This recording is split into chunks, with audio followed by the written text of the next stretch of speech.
안녕하세요. 이번 주는 10주차 스토리보드에 대해서 얘기를 좀 하려고 해요. 이번 주 스토리보드를 통해서 여러분들은 내가 만든 스토리를 시각화시킨다면 이런 상황으로, 이런 화면으로 연출할 수 있겠구나 라는 것들을 감을 잡을 수 있게 될 건데요. 제일 먼저 오늘 공부를 하면서 스토리보드의 기본적인 개념과 이 스토리보드가 왜 필요한지, 그리고 어떤 구조로 설계가 되어야지 우리가 바로 영상을 이해하는데 부족함이 없을지에 대해 생각해 볼 수 있을 것 같아요. 자, 먼저 이 스토리보드의 기본 구조와 어떤 설계를 해야 하는지에 대한 얘기를 나눠볼게요. 여러분들 스토리보드라는 표현은 이미 미디어를 전공을 하고 정말 많은 분야에서, 많은 교과에서 공부를 하면서 접해본 표현이라고 생각을 해요. 근데 이제 이 스토리보드에 대해서 정의를 하자라고 하면은 기본적으로 이게 영상을 토대로 하고 있기 때문에 영상을 만드는 과정, 영상으로 최종 아웃풋이 나오는 모든 일련의 광고, 그 다음에 뭐 영화, 드라마, 게임, 인터랙션 콘텐츠 모든 것들을 포함하는 시각적인 설계도라고 생각하시면 될 것 같아요. 그러다 보니까 주요 장면과 그 장면에 대한 것들을 그림과 간단한 설명, 문서로 만들어 놓은 건데요. 일전에 제가 배고픔의 단계를 10단계로 나눠 놓고 1단계부터 10단계까지 우리가 단순히 배고파 라고 얘기했을 때하고 느낌을, 표정이나 아니면 상황을 연상할 수 있는 어떤 액션을, 시각적 정보를 제공했을 때 훨씬 더 잘 체감한다고 했어요. 그러면서 제가 무슨 얘기를 했냐면, 언어라는 거는 추상적이다. 근데 이 추상적인 것들을 구체적으로 이해할 수 있는 시각화 단계, 그 시각화 단계를 스토리보드라고 이해하면 된다라고 얘기를 했었죠. 이 스토리보드 같은 경우는 앞서 얘기한 것처럼 영화나 드라마, 애니메이션, 광고, 앱, 웹 이런 것들 다양한 서비스에서 활용되고 있는데요. 이 스토리보드는 사실은 아이디어를 명확하게 공유하기 위한 목적이 굉장히 커요. 모두가 동일한 컨텐츠를 만들고 있기 때문에 각각 포지션에서 나올 수 있는 모든 과업에 대한 이해를 똑같이 공유하기 위해서, 그래서 제작하는 과정에서 발생할 수 있는 오류와 혼란을 줄이기 위함, 그리고 또 다른 것 중에 하나가 앞서 얘기했던 포지션, 기획이라든지 그다음에 디자인, 그리고 개발자, 이 모두가 한 팀이 동일한 비전을 공유할 수 있기 때문에 그러한 목적을 갖고 스토리보드는 만들어지게 되었습니다. 스토리보드가 왜 필요하다라고 생각하세요? 우리가 말로만 설명할 때 하고 그림으로 설명을 할 때 하고 내가 생각하고 있는 아이디어를 훨씬 더 쉽고 명확하게 공유할 수 있어요. 그러다 보니까 기획, 디자인, 개발 여러 파트가 동일하게 이해를 하고 작업이 가능하기 때문에 그에 따른 오류를 어떻게 해요? 최대한 줄일 수 있어요. 제작 전에 발견되는 문제점들, 예를 들어서 우리가 총 15일의 제작 기간을 갖고 있는데 이 제작 기간 중에서 기획을 하고 디자인을 하고 개발을 하고 후가공을 하고 최종 컨펌을 보는 기일을 각각 5일씩이라고 했다고 해요. 자, 5일씩이라고 해서 일정을 진행하다 보니까 뒤에 후반부에 후가공하고 그 다음에 최종 편집을 하는 이 날짜에 약 10일 정도가 모자라요. 이렇게 규칙 없이 일정에 대해서 막연하게 계획을 하고 간다면 우리가 이 일정을 제대로 컨트롤하지 못해요. 그러면 기획 단계에서는 이 5일이라는 시간 동안 자기가 기획 업무를 했을 때 각각의 포지션에서 얼마 정도의 수위를 소모하면 일을 완성할 수 있겠다라는 플랜이 나오죠. 이 플랜에서 적어도 스토리보드 상에서 얘가 어느 정도 일정이 걸릴 거다라는 것들을 러프하게라도 파악할 수 있어요. 과업의 분량이 어느 정도가 되는지 체크가 되지기 때문에 스토리보드는 앞서 얘기한 것처럼 나만 보는 게 아니에요. 모든 포지션의 직군들이 같이 봐요. 그러다 보니 내가 스토리보드에서 예를 들어서 우리는 VR 컨텐츠를 만들어요 라고 했을 때 이 VR에서 첫째 화면이 VR로 의료 술기를 한다고 할게요. 첫째 화면에서는 간호사가 등장을 하고 이 등장된 간호사가 처치에 필요한 물품들을 고르는 장면이 씬이에요. 그럼 이 씬 하나에 만들어지는 스토리보드에서 연출된 게 공간이 나올 거고요. 그 다음에 캐릭터가 나올 거고요. 그 다음에 인터랙션 될 요소들이 나올 거예요. 그럼 스토리보드 안에서 적어도 이 스토리보드에 들어가는 3D 데이터들, 공간과 캐릭터와 각종 소품들을 제작하는 데 걸리는 시간은 3일이면 충분해 라고 파악이 되지는 거예요. 3일 동안 이 씬 하나에 들어가는 요소를 다 추출을 했으며 이거를 인터랙션이 서로 상호작용하는데 설계하고 개발하고 하는 과정은 1일이면 충분해. 그리고 이것들이 디자인과 개발적 요소들이 이탈되거나 누락되지 않는 것들을 체크하는 데 필요한 시간은 1일이면 충분해. 전체적인 스토리보드 하나로 개발의 공정에 들어가는 요소들을 파악했고 이 요소들 간의 업무의 분량을 파악할 수 있었던 거예요. 단순히 스토리보드는 시각화시키는 것만 있는 게 아니라 기획, 디자인, 개발 등의 여러 파트가 동일한 이해를 바탕으로 작업을 하면서 제작 전에 발견한 문제점을 토대로 불필요한 수정을 최소화시킬 수 있다는 거죠. 이런 스토리보드를 작성하는데 필요한 것들이 몇 가지가 있죠. 기본적으로 스토리보드를 구성하고 있는 요소에서 우리가 필수적으로 가져야 하는 요소가 장면이 있어야 되고요. 그리고 카메라의 앵글이 있어야 돼요. 그리고 또 뭐가 있어야 될까요? 대사와 설명이 있어야 되죠. 그리고 추가적으로 더 필요한 게 뭐예요? 인물이에요. 인물. 근데 인물은 단순히 등장하기 때문에 필요한 게 아니라요. 인물이 있어야 할 위치와 거기에 따른 배경, 그리고 조명, 그리고 이 인물들 간의 어떤 관계를 전환하는, 씬을 전환해주는, 분위기를 환기시켜주는 등등의 전환이 필요해요. 스토리보드에는 이런 내용들이 들어가는데요. 우리가 이 장면에 대해서는 이야기를 앞서서 배웠어요. 보였죠? 어떠한 각 주어진 순간, 요소에 장면, 우리가 흔히 씬이라고 얘기하는 거 우리 일전에 한번 배웠죠? 씬과 컷과 시퀀스에 대해서 얘기를 하면서 이게 뭐예요?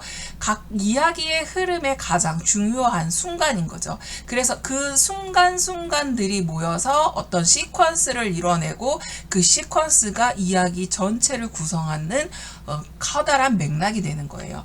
그 다음에 카메라 앵글, 우리가 흔히 샷이라고 얘기하는 거 지난 시간에 배웠어요.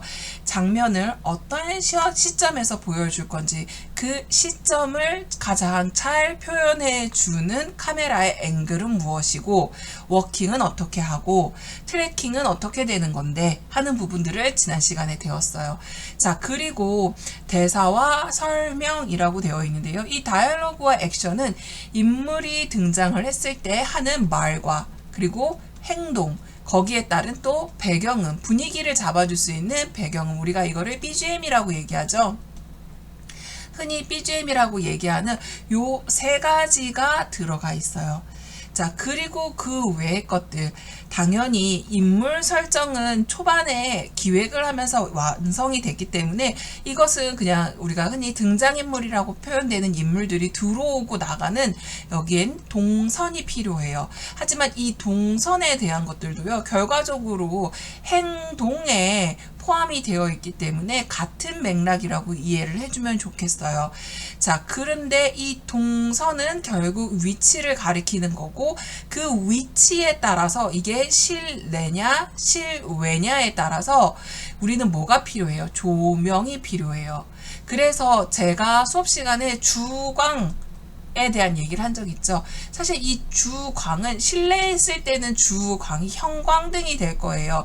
하지만 형광등이라는 것들은 우리가 실제로 밖에서 태양으로 받아오는 광에 비해서 훨씬 더 약하기 때문에 자, 여기에는 뭐가 필요할 것 같아요? 실내에서 촬영을 한다라면 우리가 실내에서 촬영을 할 때는 뭐가 더 필요할까요? 조명 기기가 필요할 거예요. 그러면 예를 들어서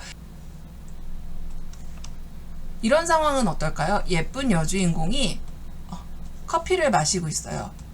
자, 커피를 마시는데 여기가 어두컴컴한 분위기가 있는 카페라고 합시다.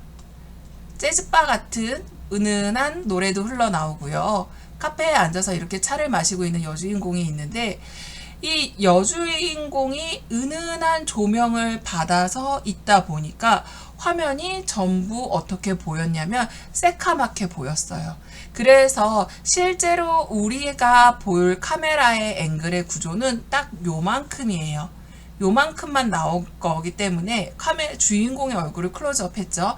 그래서 주인공이 얼굴이 너무 시커멓게 보여지면 안 되니까 주인공의 얼굴이 돋보일 수 있게끔 우리가 뭘 해주냐면 요 밑에다가 조명판을 대줘요. 이렇게 조명판을 대줘서 주변의 분위기가 비록 어두울지라도 이 분위기는 어두울지라도 그럼에도 불구하고 우리 주인공의 얼굴만큼은 환하게 빛날 수 있게끔 조명을 판을 대주는 거예요. 이런 부분들이 스토리보드에서 다 표현이 되고 설명이 돼요. 그러다 보니까 스토리보드에는 잡혀야 되는 것들, 요소들이 또 몇 가지가 추가로 있네요. 뭐가 있어야 될까요? 우선은 뭐 간단하게 서비스의, 그러니까 이 스토리보드의 흐름을 알 수 있는 화면에 대한 구도, 그 다음에 각각 화면에 대한 설계, 그리고 장면에 대한 설명. 특히나 이 장면에 대한 설명은요, 지금이 이게 무슨 씬이야, 이거는 실내 촬영이야, 실외 촬영이야 라는 것들에 대한 것들을 보여주고 있기 때문에 이런 부분에 대한 것들 뿐만 아니라 또 카메라, 지금 이거 보면은 전체 샷인 것 같은데 와일드하게 잡혔지만 배경에 약 2분의 1의 인물을 배치를 했고요. 그리고 바스트만 잡았어요. 그래서 샷을 예를 들어서 이게 정확하게 바스트 샷이야 라고 우리가 얘기할 때는 자, 나는 바스트 샷으로 찍어주세요 라고 카메라의 앵글에 대한 설명도 표기도 해줘야 돼요. 자, 그리고 나서 예를 들어서 자, 점점 인물에 집중해서 카메라 앵글이 이렇게 안으로 들어간다고 합시다. 자, 바스트 샷에서 안으로 쌍 들어가는 그런 샷으로 연출해 주세요 할 때는 카메라가 점점 줌인 내지는 포커스 인 등이 진행이 돼요. 그럴 때는 줌 인 해서 어디까지 갈 거예요? 자, 클로즈 업까지 갈 거예요 라고 표기를 해줘야 돼요. 그러면 보면 지금 이 스토리보드 안에서는 첫째 바스트샷에서 시작해서 줌인을 해요. 이게 두 번째 단계였고요. 줌인이 어디까지 가냐면 클로즈업해서 눈, 코, 입이 다 나오는 상태까지만 가서 스탑할 거예요. 자, 이런 식으로 카메라의 흐름이 보여지죠. 자, 제일 중요한 거는요, 전체적인 이야기의 흐름이 그리고 주요한 장면이 전환점이 파악할 수 있고 이 시나리오를 분석을 통해서 가능하게끔 이런 요소들 파악이 가능하게끔 그려주는 게 중요해요. 그리고 나서 시각적 요소의 리스트업이 필요해요. 인물의 위치라든지 카메라의 각도, 또 조명, 배경 등을 잘 정리해야겠죠. 그런 다음에 스케치가 들어가요. 스케치를 할 때는 간단한 각 장면의 그림들, 먼저 지금 제가 이렇게 스틱맨으로 그렸죠. 이거 우리 옛날에는 졸라맨이라고 표현했는데 원래 우리 이제 스토리보드 그릴 때는 스틱맨이라고 그래요. 이 스틱맨으로 간단하게 표현을 해놓고요. 그리고 나서 대사, 음악 효과 이런 것들을 추가하면서 세부적인 묘사가 들어가요. 그리고 감독과 여러 조명 감독, 카메라 감독, 그 다음에 연출 감독 전체가 모여서 이 것들을 공유를 하면서 수정할 것이나 반영할 것들이 있을까에 대한 피드백들을 간결하게 받아요. 이렇게 효율적으로 스토리보드를 작성하기 위한 팁은요, 별게 없어요. 간단한 표현으로부터 시작해서 불필요한 디테일보다는 각 장면의 카메라 워킹 이런 것들을 명확하게 보여주고요. 팀원들하고 소통하는 게 제일 중요합니다. 각각의 포지션에서 이런 부분들 구성이 가능할까? 연출했을 때 위에 필요한 다른 내용들이 있을까? 그리고 유연성이 필요해요. 언제든지 수정 가능할 수 있도록. 자, 이런 스토리보드는요, 각각의 장르마다 약간의 차이가 있어요. 스토리보드는 영상, 광고, 게임, 인터랙션 콘텐츠 다양한 분야에서 필수적으로 사용된다 앞서 설명을 드렸죠. 근데 사실은 스토리보드의 목적과 구성, 표현 방식은 각각 장르에 따라서 요구하는 바가 다르기 때문에 그 차이를 우리가 조금은 이해할 필요가 있어요. 먼저 영화나 드라마의 경우는 장면을 컷 단위로 나누고 각 컷마다 인물의 위치, 카메라의 앵글, 움직임, 대사, 배경들을 함께 그리고 설명을 합니다. 지금 보시는 신과 함께라는 그 영화에서의 그 장면인데요. 드라마죠. 드라마에서의 장면인데요. 보시면은 시각적 연출, 이 시각적 연출에는 카메라의 이동, 그 다음에 줌인 아웃, 트래킹 이런 것들 그린 것들과 그 다음에 배우의 동선, 지금 보면 화살표로 표시되어 있는 배우가 들어오고 그 다음에 카메라가 움직이는 거 이런 부분들이 다 담겨 있어요. 그리고 감정선 이런 것들도 사실 되게 중요해서 그런 부분들을 표현할 수 있는 이런 클로즈업 씬 이런 것들도 주요하게 등장을 합니다. 사실 이런 짜잘짜잘한 씬들은 큰 씬을 찍어 놓은 다음에 커팅해가지고 사용해도 무방하거든요. 하지만 실제로 커팅만 해가지고 사용하는 것과 클로즈업을 시켜서 다시 찍어서 그것들을 디테일하게 보여주는 거는 연출에 있어서 화면의 깊이감이라든지 이런 부분들이 굉장히 차이가 있어요. 그리고 또 한 가지, 이건 지금 러프하게 드래프트한 그림이긴 하지만요. 촬영팀, 연출팀, 조명팀, 다양한 제작진들이 참고할 수 있도록 훨씬 더 상세하게 합니다. 그러다 보니까 지금은 전체적으로 크게 이제 우리 스틸맨형 정도의 구성으로 되어 있지만 여기에 보통은 런타임 몇 초, 뭐 예를 들어서 3초다 그러면 여기다 3초 이렇게 써놓고 이 3초에 스크립트를 써줘요. 여기에 뭐 액션팀은 무슨 행동을 해주시고요, 그 다음에 조명팀은 뭘 해주세요 하는 스크립트가 들어요. 뭐 그거 외에도 지금 보면은 이제 요렇게 밖에 있는 군중에 있는 사람들이 앞으로 쭉 밀려 나오죠. 쭉 밀려 나오면서 이 캐릭터가 빠지고 이 사람들이 이렇게 쭉 나오죠. 그리고 바깥에서 이렇게 들어오는 것까지. 지금 룰을 보면은 요렇게가 한 줄이고요. 여기 써 있죠. 요렇게가 한 줄이고요. 요렇게가 한 줄이에요. 요렇게. 요런 흐름을 갖고 있어요. 그리고 광고는요. 지금 제가 예시로 나이키 광고를 갖고 왔는데요.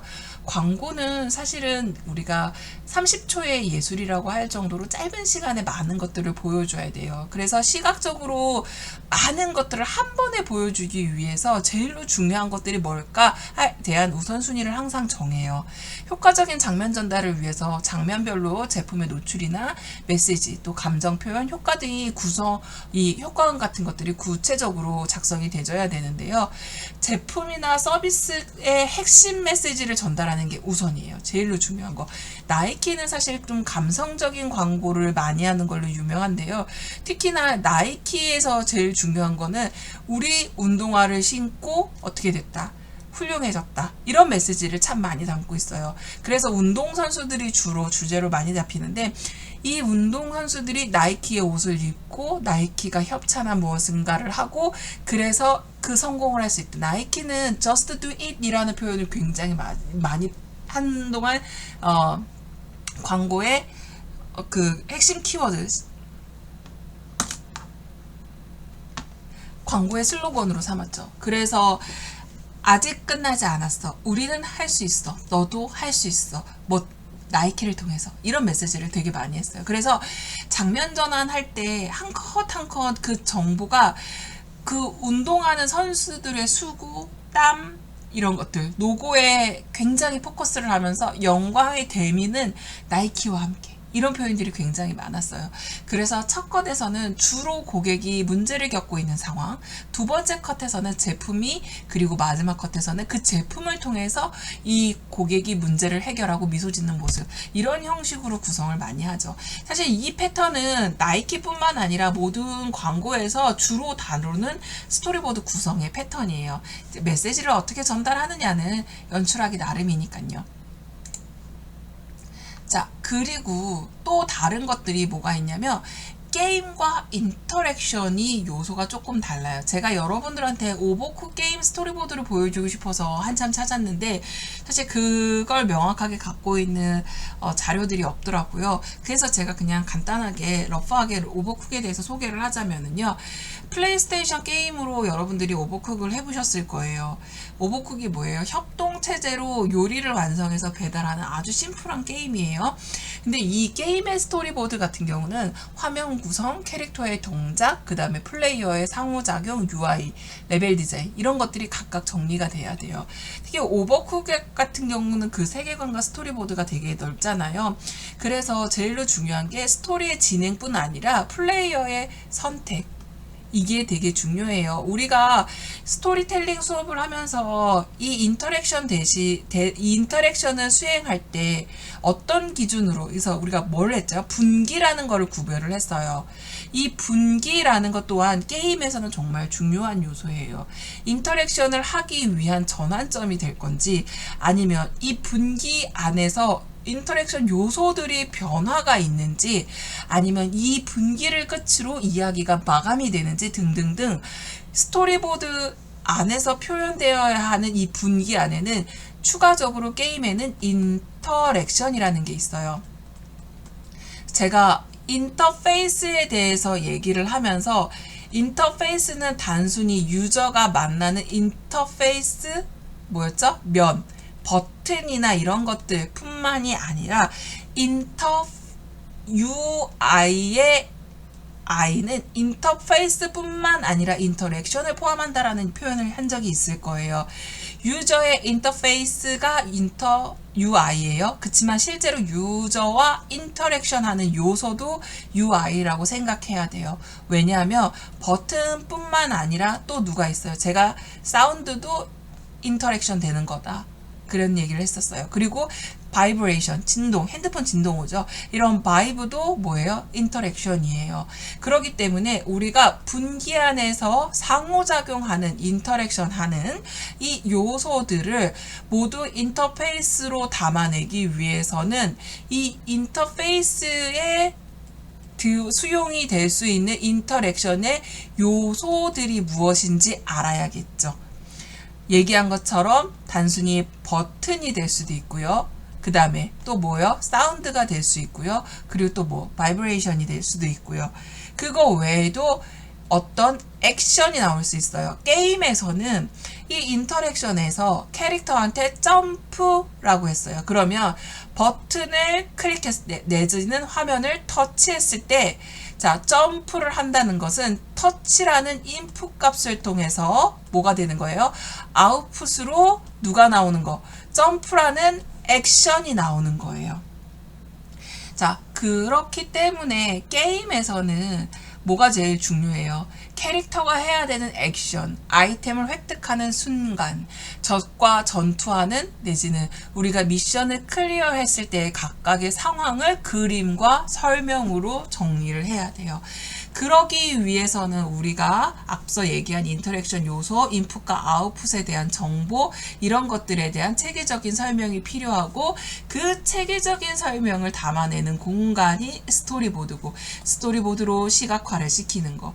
제가 여러분하고 아직까지 펑션 트리를 만들지 않았어요. 이 펑션 트리를 제작하면서 여러분들 이제 중간고사가 끝나고 이미 끝났죠.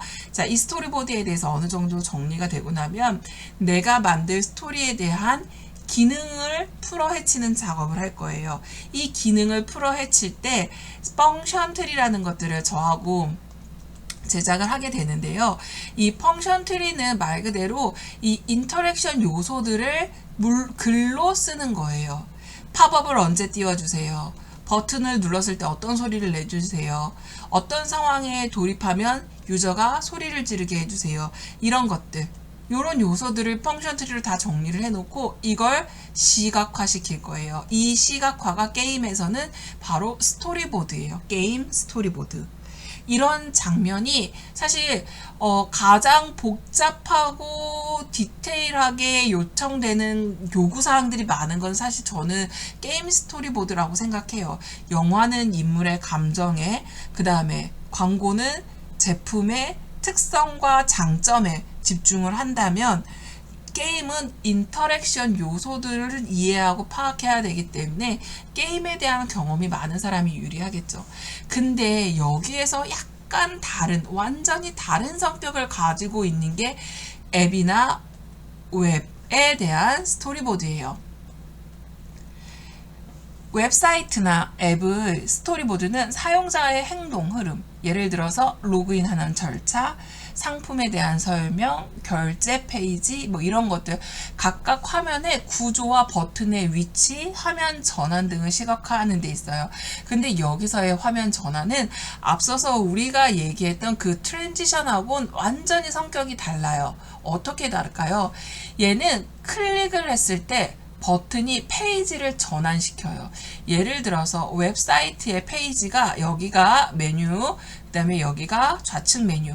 여기 내용들은 버튼 구조에 따라서 약간의 차이가 있지만 이 안에는 화면이 확 바뀌어요. 확 바뀐다는 거를 여기는 전환이라고 표현을 하는 거예요. 이 전환에서는 여기 메뉴가 요구하는 내용에 따라서 이쪽에 페이지의 설정이 바뀌는 거예요. 그러다 보니까 여기서는 제일 중요한 게 사용자가 어떤 경험을 하게 될지가 가장 중요한 거예요. 유저의 뭐라 그러죠? experience, 사용자의 경험이 제일 중요해를 얘기하는 거예요. 그래서 여기서는 UX, 사용자의 경험을 중심으로 사용자의 행위와 그 다음에 시스템의 반응을 단계적으로 설명해주고 묘사하고 있어요. 지금 여기서도 보면은 자, 여기 꺽쇠를 누르면 이쪽으로 가서 최근 검색한 키워드들이 배열되게 돼 있어. 각 화면의 레이아웃. 자, 탑뷰 이렇게 소모임이라고 있고 그 하위 메뉴들이 들어가 있고 그 하위 메뉴를 이렇게 그룹핑했을 때 이 API는 요 주머니를 보여주는, 주머니가 담고 있는 내용을 보여주는데 가장 대표할 수 있는 썸네일을 띄우고 큰 제목을 띄우고 그것에 대한 작은 내용을 담아주고 비용을 적어주고 사람들의 후기라든지 리스트를 담아줘 하는 것들. 이렇게 해서 화면에 각각 요구사항을 담아내고 그것들을 더 상세하게 들어가서 봤을 때 어떤 기능을 갖고 있는지, 내비게이션의 구조는 어떻게 되어 있는지에 대한 것들, 이것을 구체적으로 표현하는 거죠. 또 사용자가 그 버튼을 누르면 어떤 화면으로 이동하고 로그인할 때는 어떤 페이지를 보여주는지 등등을 알려줍니다. 자, 이번 시간에는요, 미디어별 스토리보드의 차이점에 대해서 설명을 했어요. 제일 먼저 영화에 대해서 얘기를 했고요. 제일 먼저 영화에 대해서 얘기했어요. 영화나 드라마. 자, 영화와 드라마가 갖고 있는 주요한 목적, 제작의 목적은 스토리보드를 제작하는 목적, 장면에 대한 연출, 그리고 배우의 감정선을 보여주는 거, 그리고 카메라의 워킹. 이게 중요했다면 광고에서 제일 중요한 게 제품이 갖고 있는 메시지 전달, 그리고 당연히 제품의 강조겠죠. 게임은요, 상호작용, 그 다음에 플레이의 흐름, 그리고 아까 얘기한 UX, UI, 그리고 마지막에 웹은 앱이나, 얘네들은 사용자의 경험이 더 중요해요. 기능에 대한 흐름도 당연히 있어야죠. 자, 그렇다면 이걸 표현해내는 방법엔 뭐가 있었죠? 영화나 드라마에서는 이런 것들을 표현하기 위해서 컷, 앵글, 동선 이런 걸 사용했어요. 광고도 마찬가지예요. 컷, 그 다음에 뭐 효과음이라든지 이런 것들, 그 다음에 나레이션 이런 거, 제품에 대한 소개에 대한 나레이션 이런 것들을 주요하게 쓰고요. 게임 같은 경우는 UI가 되게 중요해요. 그리고 이벤트, 캐릭터 이런 것들. 그러면 이 앱에서는 뭐가 중요하겠어요? 사용자의 경험을 반영해 줄 수 있는 버튼, 그다음에 내비게이션 이런 게 중요했겠죠. 자, 만약에 우리가 활용을 한다면 여러분들이 생각하고 있는 스토리를 각각 구성에 맞춰서 만들어 보는 것도 좋을 것 같아요. 지금 온라인 수업으로 영상으로 작업을 하다 보니 우리가 이 실기를 제대로 못 하는데요. 여러분들 놓치지 말고 내가 생각하는 것들 무엇이 있는지 짤막짤막하게 그림으로 러프하게 표현해 보세요.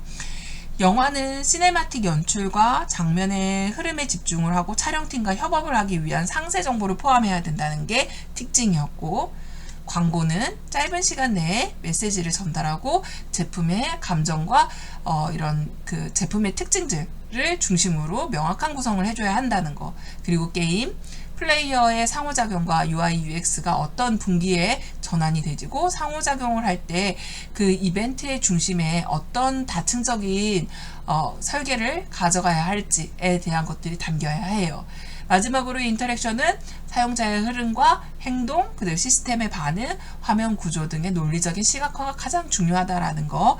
자, 미디어별 스토리보드는 목적에 따라서 표현 방식과 그 표현하는 포함되고 있는 정보가 다르지만 제일 중요한 거는 협업을 통해서 제작의 효율성을 극대화시킨다는 거. 요것만 여러분들이 기억하고 우리 한번 연습해 보도록 하겠습니다.